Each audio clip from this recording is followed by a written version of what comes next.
Did you witness the president commit a crime? Is it your testimony today? Yes. And what crime have you witnessed? How much time do I have to go through it? It is simple. You name the crime. Did you watch him steal something? Corruption statutes, RICO and conspiracy. What is it? Excuse me, sir. RICO is not a crime. It is a category. What is the It's a category of crimes that you're then charged You under have charges. A long 100. You have charges. Sir, please want me to name the exact statute under RICO? Yes. Well, that about sums up today's chaotic and embarrassing impeachment inquiry hearing on Capitol Hill. House Republicans are still trying to salvage their flailing case to impeach President Biden for something, even though they have neither evidence nor facts nor reliable witnesses. But the show must go on. It's all part of the party's desperate attempt to tarnish Biden before the November election, probably because they're nervous about their own guys' chances. And they should be. Yesterday, voters show that while Trump still holds dominance over the Republican Party in the primaries, he also presents some pretty glaring red flags when it comes to the general election. In Florida, for instance, Trump received 81% of the vote, while Ron DeSantis and Nikki Haley received just under 20% combined, despite the fact that they both dropped out of the race. To compare, Trump won nearly 94% of the Florida primary vote in 2020. While in Ohio, the Trump-backed Senate candidate, Bernie Moreno, won the Republican nomination over normie candidate Matt Dolan, which, if history is any indication, might be better news for Democrats than it is for Republicans. We've seen this before. Trump drags these MAGA weirdos over the finish line in the primaries, and they only wind up helping Democrats win in the general. I mean, don't take it from me. Take it from non-Senators Blake Masters, Herschel Walker, and Mehmet Oz. Joining me now is David Jolly, former Republican congressman from Florida and MSNBC political analyst. David, you know, yesterday, a source of mine from Ohio, I asked which candidate were they concerned about facing in the United States Senate. And they said basically the other two, other than Moreno, the one that they were enthusiastic about winning was Moreno, because this person who's like been in politics in Ohio, they were like, that's the one that we want, the Sherrod Brown team wants. Does Donald Trump work for Joe Biden secretly? Is he trying to elect Joe Biden? Yeah, Joy, Republicans keep learning all the wrong lessons. I mean, look, you can look at the past several cycles, and even Democrats would say Ohio is kind of slipping away from them. Until last night, when all of a sudden Republicans and Donald Trump say, hey, why don't we run Moreno against the very popular Democratic incumbent in Sherrod Brown and give Sherrod Brown a chance not just of holding Ohio, but holding the Senate for Democrats. And you're exactly right. I mean, all the wrong lessons are, look at Herschel Walker in Georgia, a pickup they should have had in 22. Look at Dr. Oz in Pennsylvania, one they could have had. And in Ohio, where they nominated J.D. Vance against Tim Ryan, J.D. Vance underperformed other statewide Republicans by about 20 points. Mike DeWine 2 years ago actually won, I think, by about 25 points. Other statewide candidates in the high teens. J.D. Vance, with his level of Trumpian crazy, just bested Tim Ryan by 6. So Donald Trump and Republicans have decided, hey, let's go into November with a whole shoebox full of crazy, see if we can lose some races we otherwise should have won, and hand the United States Senate back to the Democrats.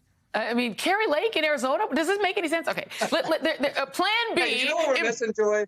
Yeah. You'll remember, here's what we're missing from Republicans this cycle. I am not a witch. You remember that? You remember the Delaware race?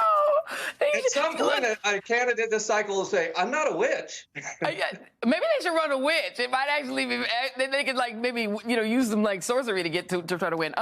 The other Plan B, impeach Joe Biden. But except for that, all their witnesses are like, okay, we can't impeach Joe Biden. Here's Lev Parnas, who literally was one of the people who invented the scam, pretend, Biden crimes. Here's Lev Parnas testifying in Capitol Hill. Everyone involved knew they were sharing lies. From Trump and Giuliani's shadow diplomacy, through my missions to Ukraine and elsewhere, to members of a BLT team, a group convened for the sole purpose of investigating and damaging the Bidens. Everything was for the ultimate benefit of Donald Trump and thereby Vladimir Putin. Because the team's investigations were centered around Biden and Ukraine, I was designated the point person in every matter they pursued. That is how I know with certainty that these Biden stories are untrue then and are untrue now. He mentions Vladimir Putin. In addition to that crap show today. 9 House Republicans, the 9 you probably expect, voted against a resolution condemning the Russian abduction of Ukrainian children, David. They all work for Biden.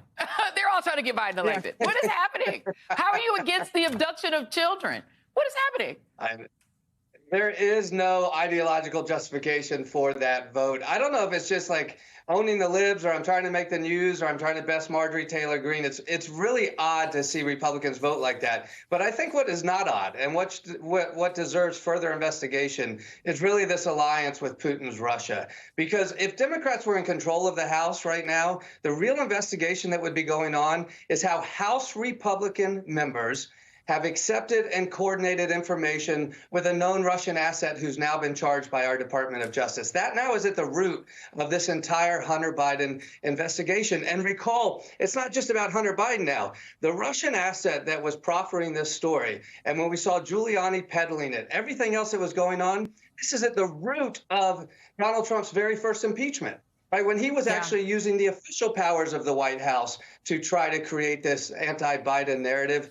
All that Republicans have left is Hunter Biden clearly went into business because his last name is Biden and attracted some clients. Well, if that's illegal in Washington, D.C., half the Republican Congress would be out of work. Everybody has to go to work. And then lastly, putting North Carolina back in play.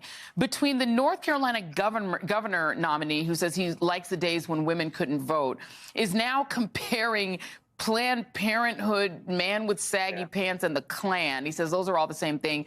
Plus, you've got the North Carolina Public Schools chief nominee who's calling for the execution of President Obama and suggested killing Joe Biden.